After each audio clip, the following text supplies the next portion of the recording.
Täna on tegelikult hästi põnev saade jälle tulemas, sest külla on tulnud järjekordne külaline Karmen. Ja täna ma loodan siis sinu käest teada saada ka sinu diagnoosi kohta, lisaks sellele, millest me juba siin saadetes oleme rääkinud. Me oleme siin rääkinud depressioonist, ärevushäirest, siis me oleme rääkinud bipolaarsusest, me oleme rääkinud maniakaalsusest, isegi pisut skisoafektiivsest häirest. Toona Madisega siis oli nagu selline mehe vaatenurk, aga täna on võimalus saada ka siis jälle taaskord nii-öelda naissoost inimese vaatenurgast, et kuidas võib välja näha siis selline maniakaalsus, kuidas sul avaldus ja samamoodi ka siis äkki räägid sellest skisoafektiivsest häirest. Aga mina nii nagu ikka olen Silver, saatejuht, Terve Vaim podcast uus osa. Külas on Karmen. Tere, Karmen! Tere! Kuidas sul läheb täna?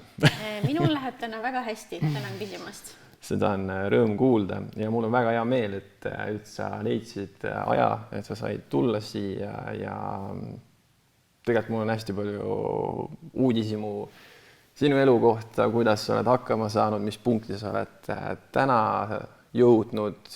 Äkki sa räägidki, et kuidas üldse sul see haigestumine välja nägi, milline su elu äkki oli enne, milline ta nüüd on, mida sa vahepeal oled läbi elanud, et oskad sa äkki ise kuskilt alustada või? Ja aitäh kutsumast ka, et väga tore on siin olla. Aga ma olin arstiteaduskonna üliõpilane ja siis elu oli suht selline nagu täistuuridel. Et õppisin palju, tegin trenni palju ja söömiseks, magamiseks väga aega ei jäänud, et organism oli suht ülekoormatud ja kuna geneetikas on selline tugev siis psüühikahäirete komponent juba olemas, siis minul ka ei läinud väga kaua, kuni see avaldus.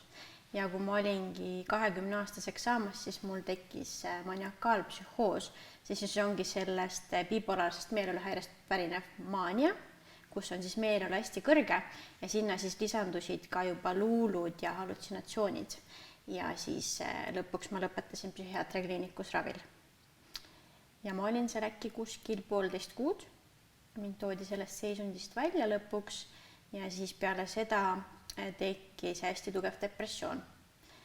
Ja see oli selline alguses nagu allakäigutrepp, et ühel hetkel sa oled selline hästi edukas, sul on hästi suur tulevik, mingid visioonid, unistused ja kõik juba hakkab nagu realiseeruma ja siis järsku lihtsalt ja su elu on nagu päeva pealt absoluutselt vastupidi sellele, mis sa arvasid, et ta on. Et oligi töövõimeprotsent oli 80, tähendab töövõimetuse protsent oli 80 ja siis puue määrati ka. Et siis hakkasin nagu üle sööma ja läksin ülekaalu ja ühesõnaga täiesti nagu teiseks inimeseks muutusin kohati. Ja, aga kusjuures jah, et see on nagu huvitav, et kui ma mõtlen ka näiteks enda diagnoosile, et alati on mingisugune eeltöö selleks või mingid protsessid ja võib-olla ka otsustadki ignoreerida mingid märke või töötad üle ja siis on see, kus see kõik korraga lendab niimoodi vastu taevast ja siis võta see kõik vastu, eks ole, et see on meeletu väljakutse tegelikult ju, aga mis sinu nagu peas üldse sellel ajal läbi käis, et kui nagu kõik see juhtus? Kuidas sa ennast tundsid? Kui ma nüüd väga ausalt ütlen, siis olid ikkagi igapäevaselt elutüdimusmõtted ja see kestis kuskil aasta kuni 1,5 järjest.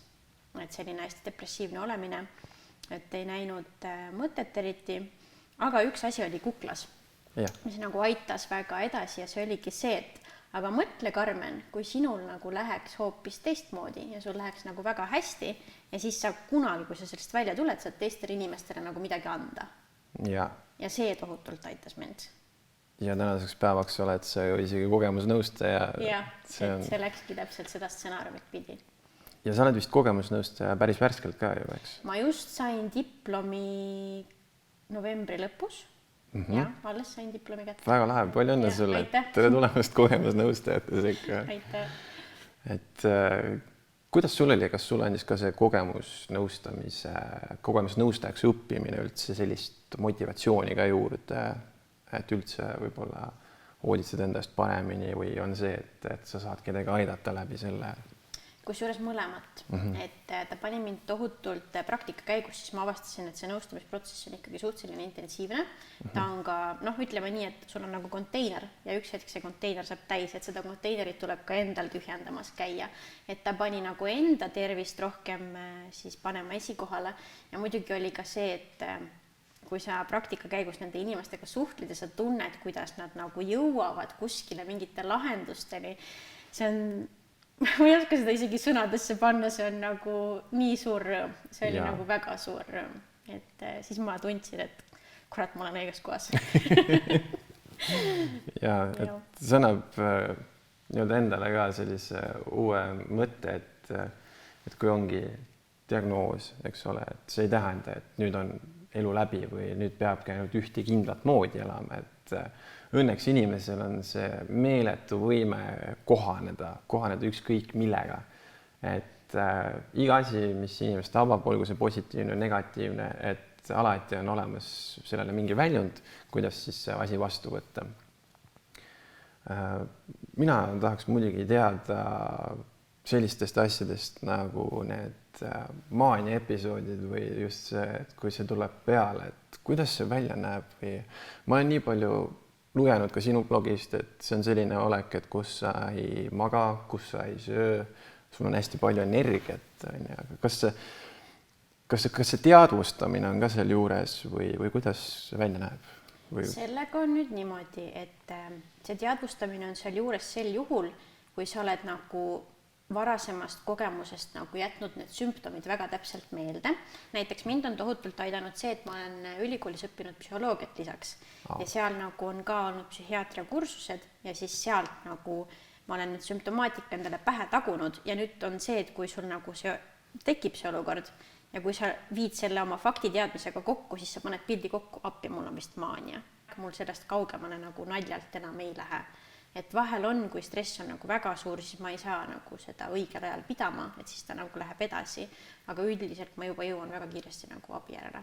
Aga muidu see maania ise on selline, tunnedki nagu sa oled jumal, või jumalanna, et nagu kõik võimas tee, mis tahad ja nii julge ja et sellised väga halvad otsused võivad seal tulla, et sa võid elu muutvaid otsuseid teha, laene võtta, võlgadesse sattuda, koolist ära tulla, eriala vahetada ja nagu need kõik asjad alati ei ole tingitud nagu maaniast, aga maania ajal inimene nagu need otsused võivad väga nagu järsku tulla ja läbi mõtlemata.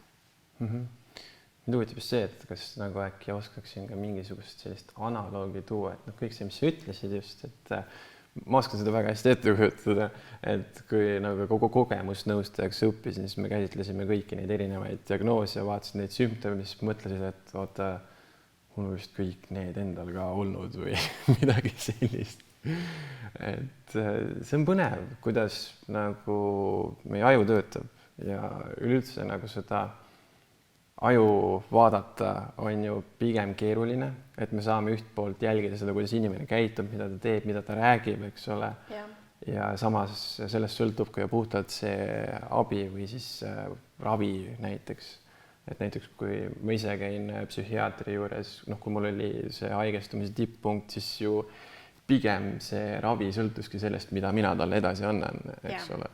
Täpselt. Ja, aga kas on ka selliseid hetki olnud, ma olen nagu teistelt kuulnud, et on sellised olukorrad, kus kujutadki nagu asju veidi teistmoodi ette, et näed olukorda ühtmoodi, aga tegelikult kõrvalvaatajana võib see olla hoopis teine või? Jaa, seda võib pisut olla maania ajal, pisut, aga rohkem on seda siis, kui sul on see psühhoos, mis pärineb selle skisofreenia poole pealt. Et need luulud nimetatakse nendeks, et need on luulumõtted, et sulle tuleb väliskeskkonnast nagu info sõnade kaudu, visuaali kaudu ja sina nagu tõlgendad seda infot nagu hoopis teistmoodi. Ma toon ühe hästi lihtsa näite luulust, mis mul on olnud, et nagu natuke arusaadavamaks asja teha.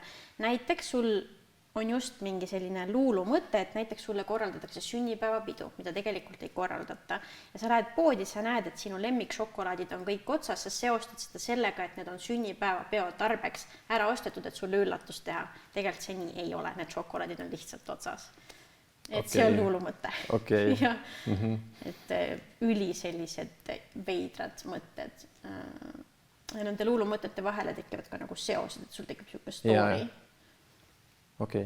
See on vist sarnane story on ühes filmis ka A Beautiful Mind, vist kui ma õigesti mäletan. Võib-olla olekski ühel päeval olemas sellised simulatsioonid, et nagu päriselt aru saada, kuidas keegi teine ennast tunneb, mida arvestada ja millega peab üldse inimene iga päev nagu arvestama, et toime tulla, hakkama saada, kuidas tema peab pingutama.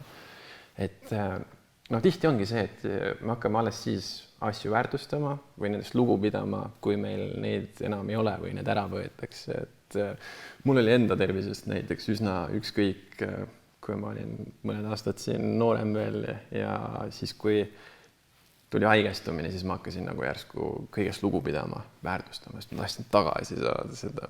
Jah, selleks, et jõuda selle Karmenini, nagu kes ma täna olen, see oli eneseületus. Et sellest nagu depressioonipunktist, kui ma endale, saan ausalt välja öelda, ei olnud seda enesearmastust tol hetkel, lihtsalt kuskilt polnud võtta. Ja nagu jõuda selle inimeseni, kes nagu on enesekindel, on endaga rahul ja kes on uhke enda saavutuste üle. Ja vaatamata sellele, et tal on skisoafektiivne häire, ta tunneb, et ta on ikkagi nagu täisväärtuslik. Et võt see oli eneseületus. Ja see oli selline aastate pikkune teraapia ja pidev selline sisekõnega võitlemine. Ja. Saan täpselt aru, mis sa mõtled. Ja eks sellega olegi nii, et ma pakun nii sina kui ka mina peame iga päev edasi seda tööd tegema, iseendast hoolitsema, sest kindlasti võib tulla tulevikust neid hetki, kus tekib jälle väikene tagasilangemine, jälle tõus, tagasilangemine, aga siis nad nagu venivad niimoodi periooditi välja, et neid ei nii tihti enam, vaid nad ongi niimoodi hajutatud.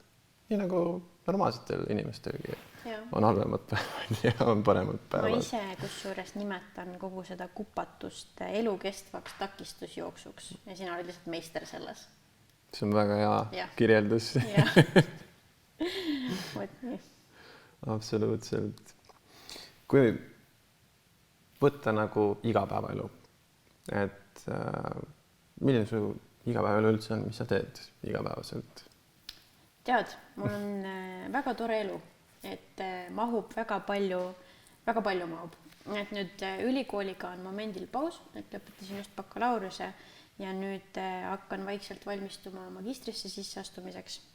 Praegu töötan, juhatan ühte kauplust ja siis vaikselt mul on jalg ühe ukse vahele minemas, et loodetavasti saan tööle kogemusnõustajana ja siis kui ma kogemusnõustajana tööle saan, siis ma asutasin juba oma OÜ ja siis ma rendin ruumi ja hakkan ka seal nagu seda teenust pakkuma. Uskumatu. Liigub sinna suunas, et jah, et see nõustamine on see väga südamelähedane. Aga igapäevaellu mahub veel tegelikult hästi palju sellist sotsiaalset elu, et mul on päris palju sõpru, kellega ma käin ka tihedalt läbi. Et see on ka minu elus väga olulisel kohal, et seda vaba aega ja sellist mõnusat olemist lähedaste inimestega oleks palju, et kellega oma rõõme ja muresid ja kõike muud jagada. Ja trenni teen ka ja tantsin. Vau, see on muljetavaldav, et nagu läbi kõige selle, mis takistused on olnud, oled sa saanud järjest rohkem meistriks, ehk siis nendest takistustest niimoodi üle joosta ja seljatada need. Kusjuures, ega see tegevuses olemine tegelikult aitab ka, et siis on nagu vähem üldse seda aega, kus minna enda sinna pähe ära eksida ja hakata endast kahtlema ja üldse neid vanu asju läbi elama. Ja lisaks see selline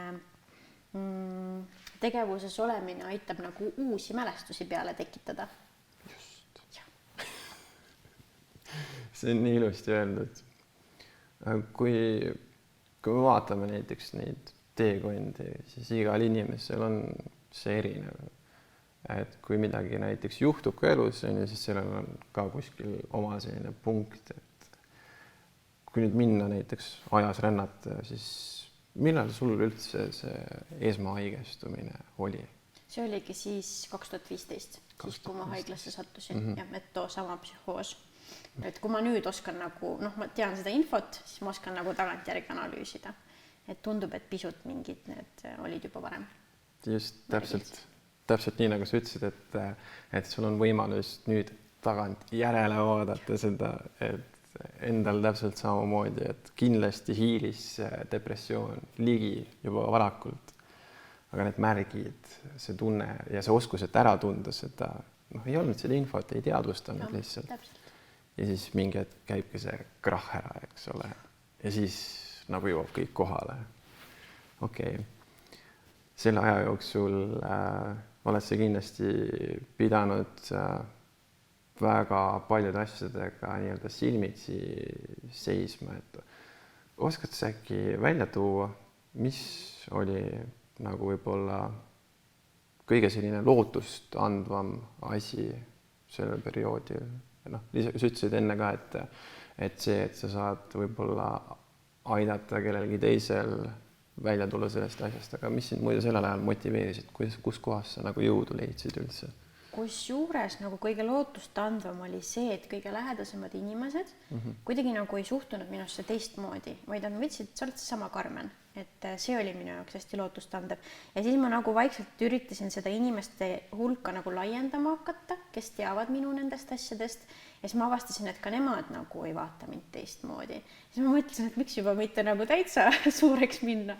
Ja siis ka sealt tuli väga hea tagasiside ja niimoodi see on nagu läinud, et see oli hästi lootustandev.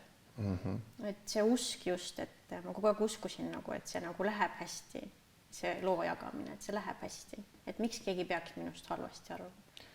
Jaa, meie pead või meie ettekujutused üldse ja meie need eelarvamused võivad ka mõnes mõttes segada meid üldse, või üldse hirmud tegelikult, et nad segavad õnnestumist ja võib-olla asjade korda minekut natukene.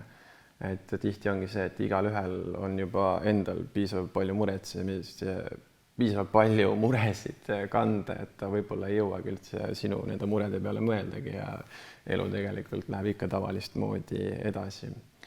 Ja see on muidugi tänuväärt, et sa julged olla avatud selles osas ja sa julged jagada, sest ikka on natukene seda stigmat ümberringi tunda. Oled sa sellega ise kokku puutunud stigmaga tegav? Ma mõtlen korra. Ma nagu otseselt enda suhtes ei ole, aga niimoodi muidu ikka olen. Ma arvan, et lihtsalt kindlasti minu suhtes on seda ka tohutult, lihtsalt keegi pole nagu siiani öelnud, aga äkki kunagi mine sa tea. Loodan, et mitte, aga nagu samas kui on, siis on, et mis seal ikka, et pääsed seda isiklikku stigmat ei ole. Ja. Ma usun, et see, mis me teeme siin praegu, aitab ka seda järjest vähemaks kindlasti, teha. See on väga tänuväärne, ma usun. Okei, aga sul on muidu oma blogi ka, et järsku sa ütled, kus kohas seda leida ja siis ma niimoodi maagiaga lasen ta kuskile siia.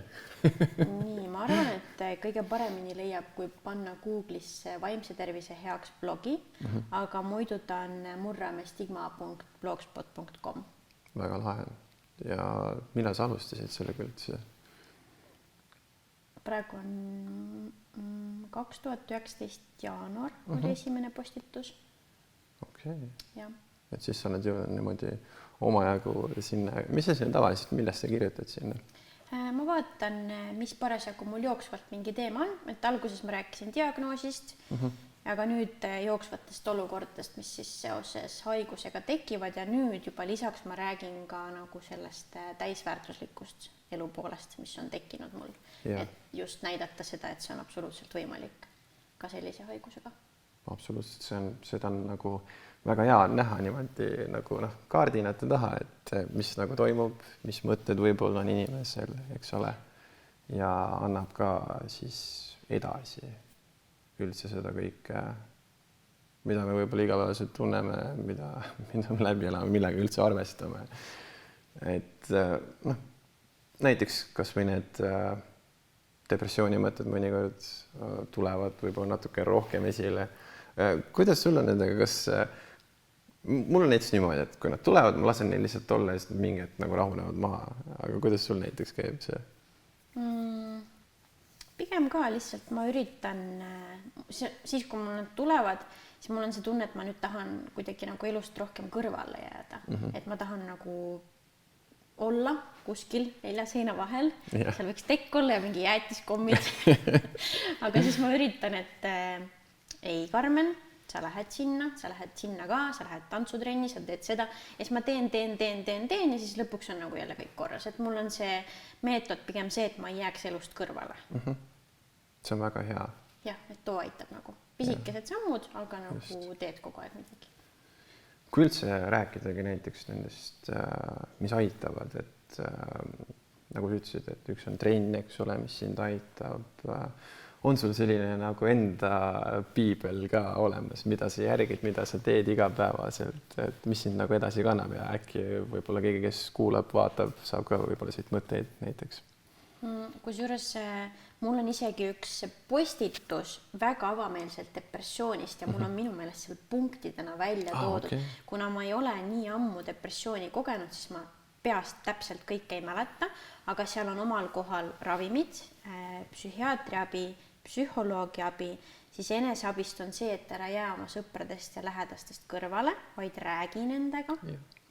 Et kui on sellised inimesed nagu, otsi see inimene, kellega sa tahad rääkida, et kes sind mõistab ja kes nagu saab aru asjadest. Ja siis oli ka liikumine, et see ei pea olema mingisugune body pump trenn jõhker, see võib ka olla lihtsalt jalutuskäik ja kuskil jõe ääres või ükskõik kus. Ja siis mingi asi oli veel. Inimestel on depressiooni ajal kalduvus, et mõned nagu söövad vähem, mõned söövad rohkem. Et ikkagi nagu see kaloraaž võiks olla ka selline tervislik. Jah, absoluutselt. Et kusjuures see, näiteks sa teed jalutamise välja, see on minu go-to asi lihtsalt, et vaatab ümbrust, ega kuskil mingit auku ei ole, ega kuskil mingit oksa ei ole, millega ma silma sain ja siis nagu see ratsionaalne pool lülitub lihtsalt välja ja siis lülitudki ise põhimõtteliselt ka välja, et sa lihtsalt oled, vaatad seda ümbrust ja mõte ise põhimõtteliselt käib nendes kohtades, kus tal vaja minna on. Hästi vabast. Väga äge, ma nagu ei teadnud seda, aga ma samastun, sest et näiteks kui mulle meeldib värvida ja kududa 2 asja, mida ma vaikselt kodus nokitsen, et nende ajal ka ma tunnen, et mul on kõik nagu väljas, et ma ainult keskendungi sellele, ma puhkan nii mõnusalt sellel ajal. Ja kusjuures, kui kunagi oli ärevushäire, või üldse ärevus, oli nii lahes lihtsalt, et ma olingi kogu aeg kohal, nagu kogu aeg see monitooring käis, et nagu pealaest varbaotsteni välja, kõik oli nagu kogu aeg teada, et mis toimub kuskil, et kas üks karv läks natukene vasakule või paremale. See oli nii koormav ja siis, kui nagu see jalutamine tuli mängu, siis mingid hetked olid see, et ma järsku avastasin, et ma ei olnud kohal, et kus ma olin, siis oli nagu kohe tekkis uuesti ärevus, aga mida rohkem seda edasi tegin, seda nagu vabamaks ja normaalsemaks see muutus. On tähtis tegelikult võtta see aeg enda jaoks ja tulla nagu sellest mürast nagu välja, sest tegelikult ju on tahtmine, sa tahad meeletult nagu asju korda saada ja kiiresti ja hästi, eks ole. Okei. Muidu kui mõelda nende toetavate tegevuste peale ka, enne korra sa mainisid, et nagu uni on ka see, mis sa pead jälgima. Mitu tundi sa üldse tavaliselt magad? Kuskil niimoodi 8-10 on siuke okk. See on minu jaoks hädavajalik sellise diagnoosiga. Ja. Okei. See une kohta ma just küsisin sellepärast, et soovitatakse ikka, et ta on selline kindel päevarütm, kindel kellaajal ärkamine, kindel kellaajal magamine. Et mul endal oli ka minevikust nagu täiesti kaootiline, et viimase minutini magada, siis kiirustad, teed asju kiiresti lohakalt ja siis nii kaua, kui saab, oled üleval ja siis ma arvasin, et ma ei ole kunagi hommiku inimene, aga nüüd proovides iga päev nagu seda distsipliini arendades, et anda uuesti võimalus ja kogu aeg iga päev uuesti, siis see on meeletu vahe tegelikult, mida see annab. Ja. Sa mainisid ka ravimid, et kuidas ravimid sulle mõjunud, kuidas nad sind aidanud on?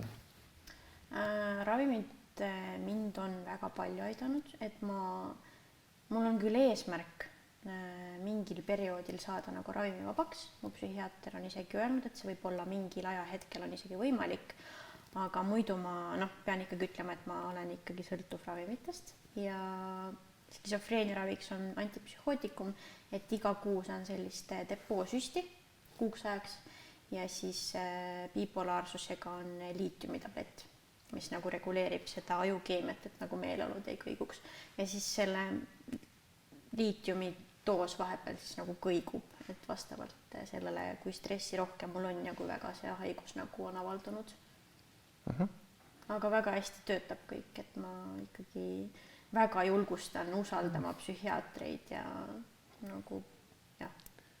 Nõus ja mida rohkem ise nagu suhelda oma raviarstiga, seda paremini saab ka leida õige selle ravimi üles ka, mis nagu, millel on kõige vähem neid kõrvalmõjusid ja või siis need õiged, need annused ja nii. Et ma ise võtan ka siiamaani ravimeid, ma mäletan, et mul esimene ravim aitas mul nende psühhootiliste sümptomite vastu väga hästi, aga sellel olid teatud kõrvalmõjud ka, millega ma harjusin ajapikku ära muidugi. Aga praegusega on selline, ma ei tea, täiesti normaalne on olla, et võib-olla ka ühel päeval ei pea enam ravimeid võtma, aga selle ma jätan raviarsti otsustada. Ja, täpselt, see on väga oluline punkt, sa tõid välja. Ja ma julgustan nagu selles osas ka, et mitte alla andma just nende ravimitega, sest et alguses nagu ei pruugigi kohe esimese korraga seda õiget ravimit peale saada, mina ka ei saanud. Ja kusjuures need kõrvalmõjud ka võib-olla näiteks kui ma ise hakkasin võtma, siis mul oli nagu nii ärevust, nii lahes juba, et ma hakkasin otsima seda mõju ja siis mul tähelepanu läks nagu nii rohkem iseenda kehas, siis ma hakkasin kõiki asju märkama. Et võib-olla ma märkasin ka neid asju, mis mul oli võib-olla kogu aeg olemas, aga mis ehmatasid mind siis ära, sest mu tähelepanu oli nagu sinna suunatud või siis pingsalt otsimine või, sest ma mõtlesin, et see tuleb nagu löögiga, et nagu mingid suvalist ainet teed näiteks, et siis ta kohe mõjub või midagi sellist, aga ta tuli ajapikku ikkagi selles osas. Et äkki see mõte ka siia juurde. Aga tulevik on selles osas põnev, et just nagu ravimite koha pealt, et praegu just kaasatakse rohkem ka taaskord psühhedeelseid aineid, ehk siis antidepressantidena üldse nagu vaimse tervise haiguste ravimiteks. Et neil on teatud omadused, praegu tehakse katseid, FDA on andnud nagu heakskiidud uuesti nendega nagu mängima hakata ja äkki see annab meile kuskil 5 aasta pärast veel paremad antidepressandid ja üleüldse muud ravimid ka enda asjadega toimetulekuks.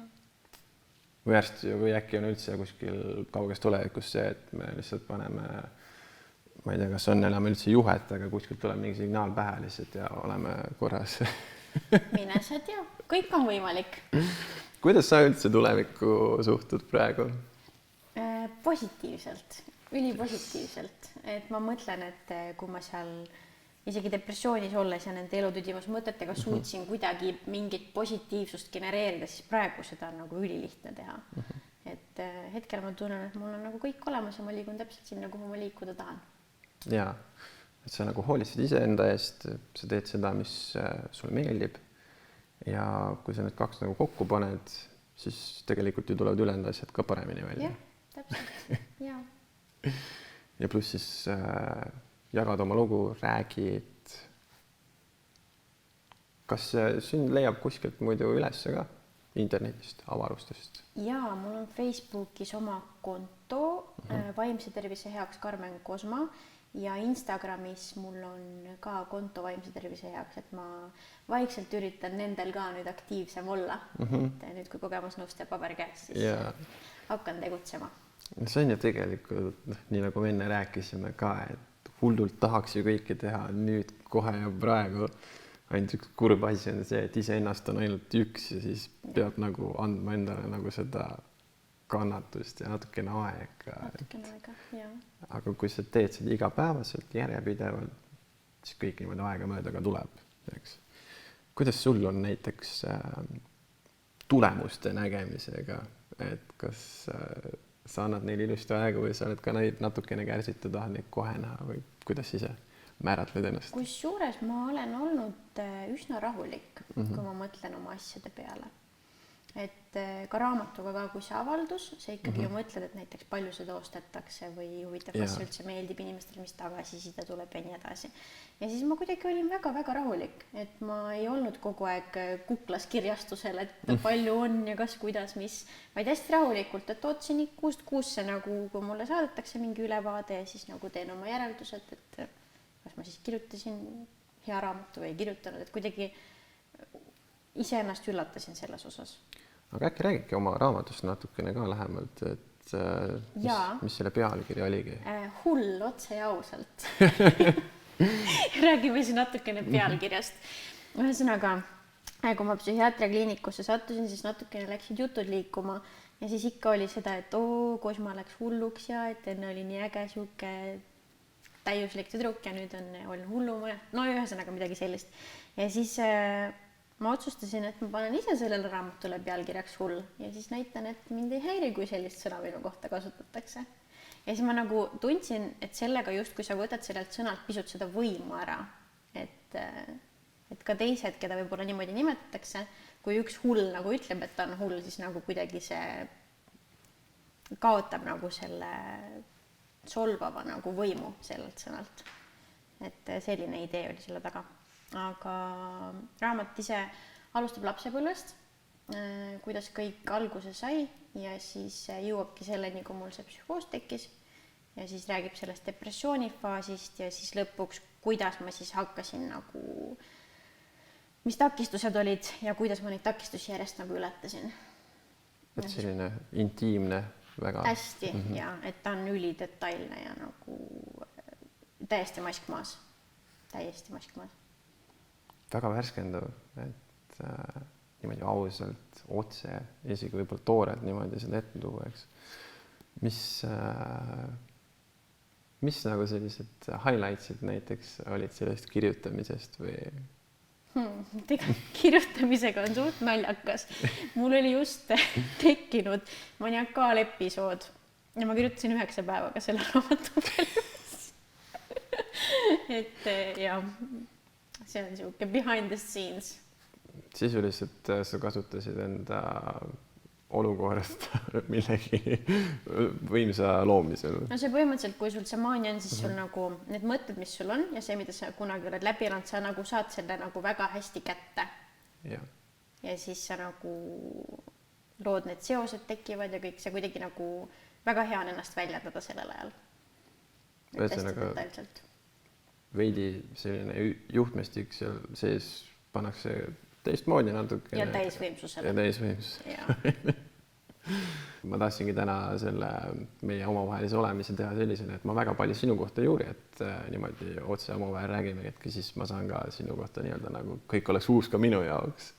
Et väga lahe on ja see võib-olla annab endale ka sellist teatud motivatsiooni juurde püsida sellel rajal, et on võimalik teha asju siis, kui on niisugune tunne, et võib-olla tahad kõigele käega lüüa või on mõttetu või mis iganes, eks. Raamat, eks ole, on nüüd sul valmis. Kas tuleb ka äkki teine osa või mõni raamat veel kunagi? Mina usun, et tuleb ja ma kogu aeg manifestin, et tuleb. Ja ma umbes tean ka, mis ta võiks tulla. Täpselt nagu esimese raamatuga oli, et mul seal 6 aastat tagasi oli see visioon olemas. Ja ta tuligi täpselt sellisena, nagu ma nagu ette kujutasin, et ma nüüd manifestin seda järgmist. Okei, ehk siis juba selline töö juba sisuliselt käib selle nimel. Okei, aga kui see nagu valmis sai, eks ole, ja sa vaatad nüüd nagu tagant järele, et kui näiteks keegi, kes vaatab, mõtleb ka, et äkki peaks kunagi kirjutama, siis mis su nagu soovitus oleks raamatu kirjutamiseks? Raamatu kirjutamiseks soovitus? Jah, et kas nagu kust alustada või millega arvestada või lihtsalt see hakka lihtsalt pihta? Seal peab olema mingi väärtus inimesele, kes seda loeb. Et lihtsalt oma lugu jutustada saad sa siis, kui sa oled mingi kuulsus või midagi sellist on ju, keda kõik nagu tahavad, kellest kõik tahavad rohkem teada. Aga muidu, kui sa raamatut kirjutad, jah, seal peab olema mingi selline asi, mida inimesed sealt nagu endale saavad. Ma arvan, et midagi sellist äkki. Väga hea mõte. Ütleme nii, et alati on hea omada eeskujusid, aga sinu suurim eeskuju ja motivaator pead sa ikkagi olema ise, et ma usun, et see peitub ikkagi kuskil meie endi sees. See ongi selline enesereflektsioon ju sisuliselt, dialoog iseendaga või siis iseendaga läbisaamine, iseendaga suhtlemine, küsimine, kuidas mul läheb, milline ma tahan olla või kelleks ma tahan saada ja siis äkki ka panna see kuidagi jäädustada, et sa saad nagu seda külastada kogu aeg, jälgida seda, et kuhu sa jõudnud oled või kus sa veel jõudma pead. Ja siis nagu ütlesidki, et see tuleb nagu läbi ise enda seest. Kas sa oled ka ise näiteks näinud seda teed, et näiteks proovida saada paremaks läbi selliste asjade, et nagu sa võtad hästi palju asju ligi endale ja mõtled, et nüüd sa jõuad kuskile.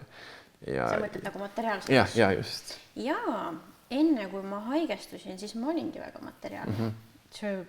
Ma ei tunneks ennast ära, kui ma praegu selle tüdrukuga räägiks, ma ei tunneks ära, et olidki nagu ilusad riided ja mingi Insta-feed siuke ilus ja no kõik nagu täiesti selline materiaalne maailm. Et jah, olen olnud sellises kohas. Ja ega isegi teinud sama asja, näidanud ennast kellegi sellisena, kes ma tegelikult ei ole ja niisugune võlts mina ja siis sellest hoolitsemine ja siis kaugened iseendast veel rohkem ja lõpuks ei teagi enam, kes sa oled üldse. Täpselt. Mitte, et nagu asjade omamine halb oleks või noh, selles mõttes. Sõltub, kuidas omada, mis mindset, mis sul siin peas toimub. Et ilus võib muidugi olla, ilus on hea olla, täpselt.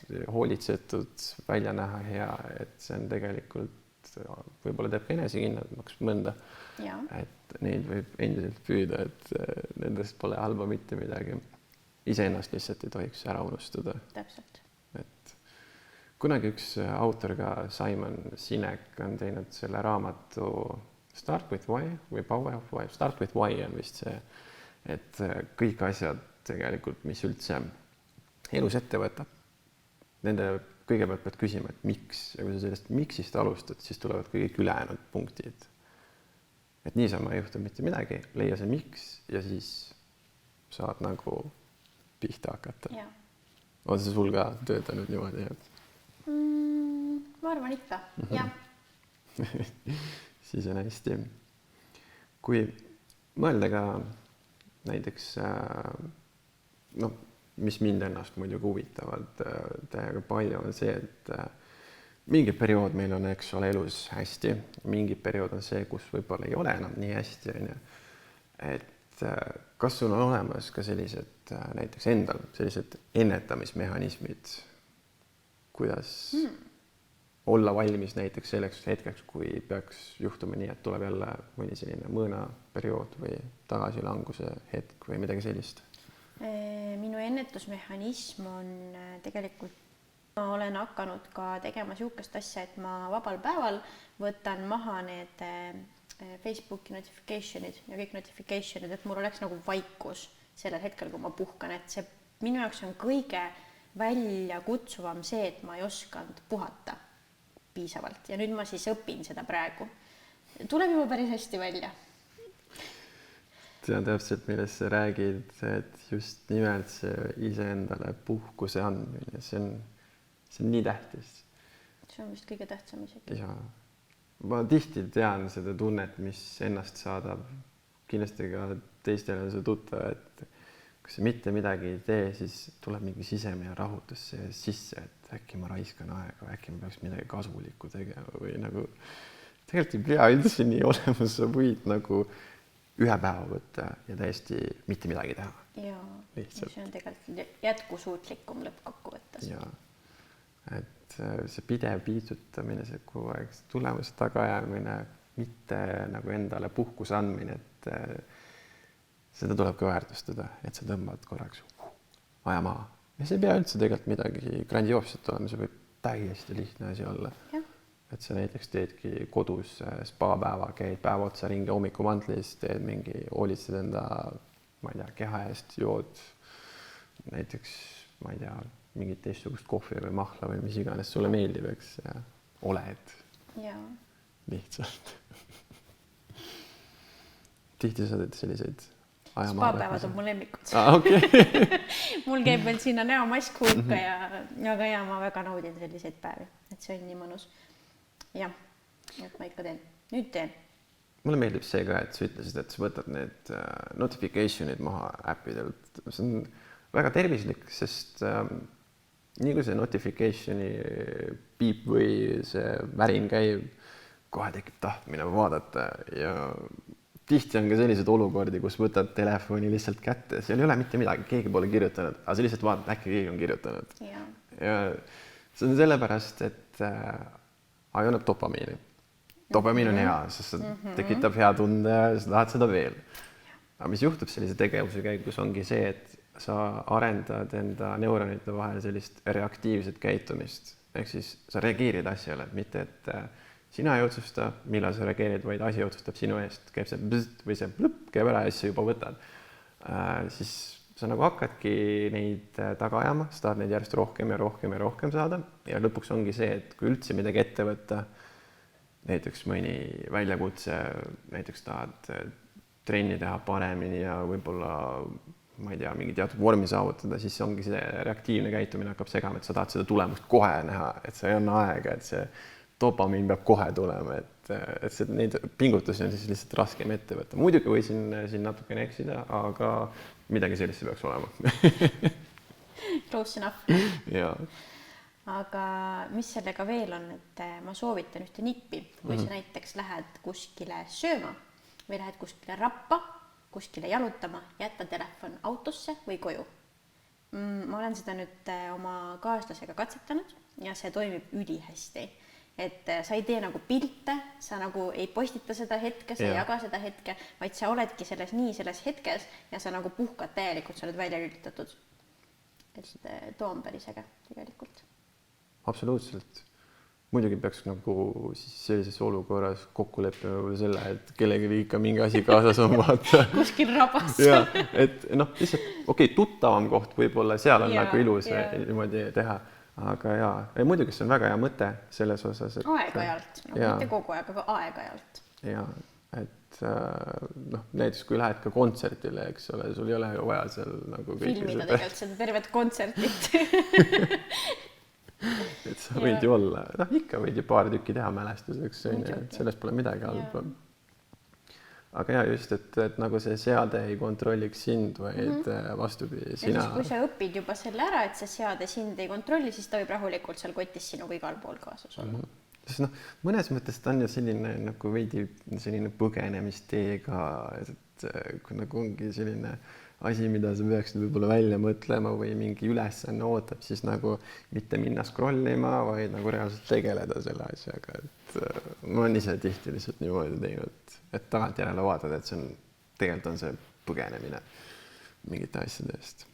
Aga eks igalühel on oma, et ise minevikus pigem läinud seda teed, et joon, ained, kõik sellised asjad, et nagu just nimelt mitte tunda, et uputada neid sügavamale sisse. Mina sõin. Mida söömis, või see liigsöömishäire oli siuke. Sõin. Kindlasti ongi see just see figuuri ja see kaalu teema ka vaimse tervise häirete puhul ka üsna läbi käinud teema. Et ise samamoodi olen olnud mitmel korral vormist väljas üle 100 kilo kaalunud ja kuidagi tagasi tulnud sellesse. Et väga paljud hakkavad selle pärast ka kartma või pelgama nagu just seda ravi. Et kas sul on äkki anda soovitusi, kuidas sa oled nagu enda kehakaalu eest hoolitsenud? Ma alles hiljuti tulin välja buliimiast ja siis liigsöömishäirest, siis ma annan selle kogemuse kindlasti edasi oma blogi ja siis kanalite kaudu, aga hetkel ma veel, see on minu jaoks ka müstika, kuidas üldse ma sealt nagu niimoodi välja sain, aga nagu oli võimalik jälle. Sinna hulka kindlasti käivad järjepidevus, üldse selline enesedistsipliin, et sul on teatud ettekujutus asjast olemas ja siis üritadki järgida. Ja kui sa hakkad tulemusi ka nägema, et siis kasvab see motivatsioon ka seda teha. mind ennast on aidanud alkoholist loobumine, üks tugev asi, mis aitas mul nagu kaaluga toime tulla paremini ja söömine, jälgida seda, mida ma söön lihtsalt. Ma söön kõike, midagi ma ära pole jätnud, midagi ma otseselt välja pole vahetanud, aga pigem usun, et see nüüd see füüsiline aktiivsus. Ja. Ma lisaksin siia veel, mul tekkis nüüd väike aha-moment. Minul see toitumishäire sõltus sisekõnest väga palju. Okay. Et kui sisekõne oli selline negatiivne, ennast süüdistav ja tegid ennast kuidagi maha või nagu ütlesid endale peeglisse vaadates negatiivseid asju, siis see ülesöömishoog oli väga kerge tulema.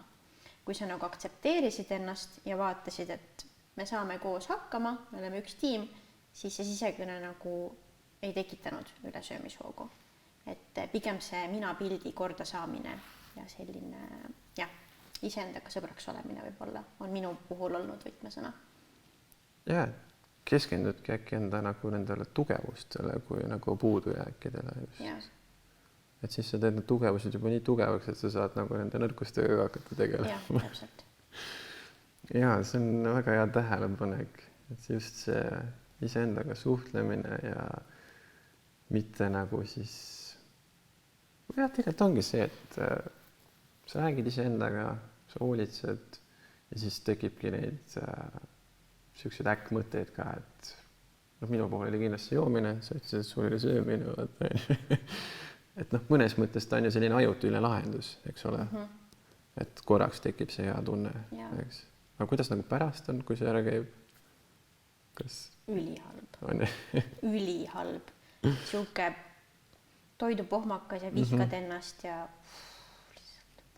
väga halb. Ehk siis korraks on see heaolu tunne ja siis pärast on 2 või 3 või 4 korda hullem, eks ole.